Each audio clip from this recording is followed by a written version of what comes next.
एक दिन राजकुमार सिद्धार्थ अपने चचेरे भाई देवदत्त के साथ बाग में घूमने के लिए गए। जहां सिद्धार्थ कोमल हृदय का बालक था, वहीं देवदत्त झगड़ालू व कठोर स्वभाव का था। सिद्धार्थ की सभी प्रशंसा करते थे। देवदत्त की प्रशंसा कोई नहीं करता था, इसलिए देवदत्त मन ही मन सिद्धार्थ से जलता था। जहां वे दोनों घूम रहे थे, उनसे थोड़ी ही दूरी पर एक हंस उड़ रहा था। उस हंस को देखकर सिद्धार्थ बहुत प्रसन्न हो रहा था। तभी देवदत्त ने कमान पर तीर चाया और हंस की ओर छोड़ दिया। तीर सीधा जाकर हंस को लगा। वह घायल हो गया और छटपटाकर नीचे गिर पड़ा। सिद्धार्थ ने दौड़कर उस घायल हंस को उठाया। उसने हंस के घायल शरीर से बह रहे लहू को साफ किया और उसे पानी पिलाया। तभी देवदत्त वहां आ पहुंचा। उसने क्रोध से सिद्धार्थ की ओर देखा और बोला, इस हंस को चुपचाप मुझे दे दो सिद्धार्थ, इसे मैंने तीर मारकर नीचे गिराया है। नहीं, सिद्धार्थ ने हंस की पीठ सहलाते हुए उत्तर दिया, मैं इस हंस को तुम्हें नहीं दे सकता। तुम निर्दयी हो, तुमने इस निर्दोष हंस पर तीर चलाया है। यदि मैं इसे न बचाता तो इस बेचारे की जान चली जाती। देखो सिद्धार्थ, देवदत्त उसे घुकर बोला, ये हंस मेरा है। इसे मैंने तीर मारकर नीचे गिराया है।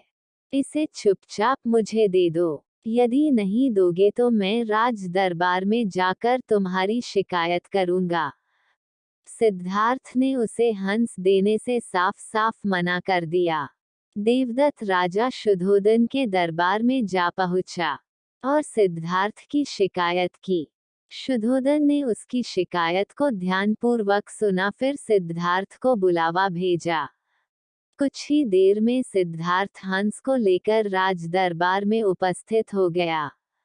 राज दरबार के ऊंचे सिंहासन पर राजा शुद्धोधन बैठे थे। आसपास के नीचे आसनों पर राज्य मंत्री तथा अन्य पदाधिकारी बैठे थे। कई सैनिक हथियार लिए द्वार के निकट खड़े थे। शुद्धोधन के संकेत करने पर देवदत्त सिर झुकाकर बोला, महाराज, जो हंस इस समय सिद्धार्थ के पास है वह मेरा है। इसे मैंने तीर मारकर पृथ्वी पर गिराया था। सिद्धार्थ ने इसे उठाकर इस पर अपना अधिकार कर लिया है। ये हंस मेरा है, कृपया इसे मुझे दिलाया जाए।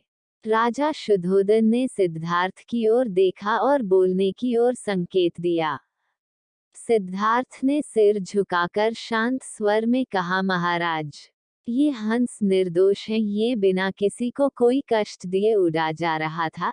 देवदत्त ने इसे तीर मारकर घायल कर दिया। मैंने इसका उपचार किया है, इसके प्राण बचाए हैं।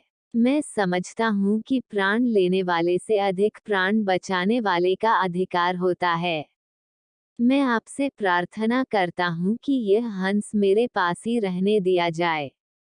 मैं इसे बिल्कुल स्वस्थ करके आकाश में उड़ा देना चाहता हूँ। शुद्धोधन ने अपने सभासदों से विचार विमर्श किया। वे सभी एक ही स्वर में बोले, महाराज, राजकुमार सिद्धार्थ का कहना बिल्कुल ठीक है। जीवन लेने वाले से बचाने वाले का अधिक अधिकार होता है। अतः हंस राजकुमार सिद्धार्थ के पास ही रहने देना चाहिए। राजा शुद्धोधन ने सभासदों की बात मान ली। उन्होंने सिद्धार्थ से कहा, इस हंस पर तुम्हारा अधिकार है, तुम इसे ले जा सकते हो।